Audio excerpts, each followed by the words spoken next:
الحمدللہ وکفى وسلام علی عباده الذین اصطفى اما بعد فاعوذ باللہ من الشیطان الرجیم بسم اللہ الرحمن الرحیم۔ فضائل اعمال حصہ اول، پہلی کتاب حکایت صحابہ۔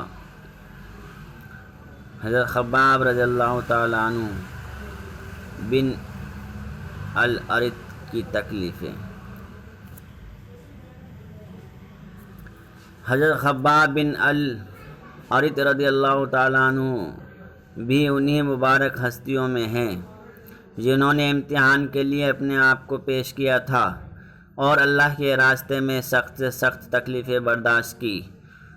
شروع ہی میں 5-6 آدمیوں کے بعد مسلمان ہو گئے تھے، اس لیے بہت زمانے تک تکلیفیں اٹھائی۔ لوہے کی زرہ کوچ پہنا کر ان کو دھوپ میں ڈال دیا جاتا تھا، جس سے گرمی اور تپش کی وجہ سے پسینوں پر پسینے بہتے رہتے تھے۔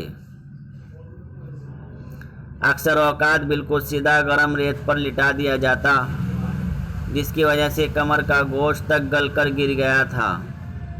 یہ ایک عورت کے غلام تھے۔ اس کو خبر پہنچی کہ حضور اقدس صلی اللہ علیہ وسلم سے ملتے ہیں، تو اس کی سزا میں لوہے کو گرم کر کے ان کے سر کو اس سے داغ دیتی تھی۔ حضرت عمر رضی اللہ تعالیٰ عنہ نے ایک مرتبہ عرصے کے بعد اپنے زمانے خلافت میں حضرت خباب سے ان کی تکلیفوں کی تفصیل پوچھی، جو ان کو پہنچائی گئی۔ انہوں نے عرض کیا کہ میری کمر دیکھیں۔ حضرت عمر رضی اللہ تعالیٰ عنہ نے کمر دیکھ کر فرمایا کہ ایسی کمر کسی کی دیکھی ہی نہیں۔ انہوں نے عرض کیا مجھے آگ کے انگاروں پر ڈال کر گھسیٹا گیا، میری کمر کی چربی اور خون سے وہ آگ بجھی۔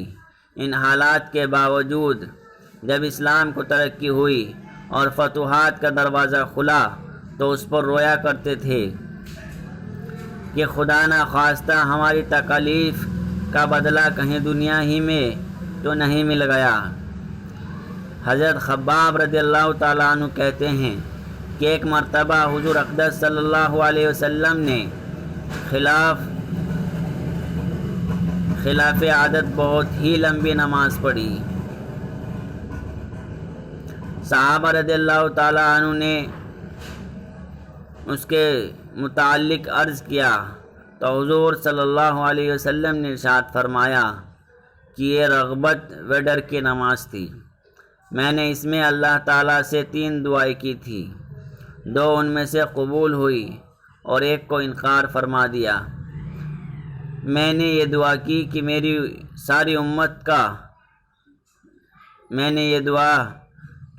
ساری امت قحط سے ہلاک نہ ہو جائے، یہ قبول ہو گئی۔ دوسری یہ کہ ان پر کوئی ایسا دشمن مسلط نہ ہو جو ان کو بالکل مٹا دے، یہ بھی قبول ہو گئی۔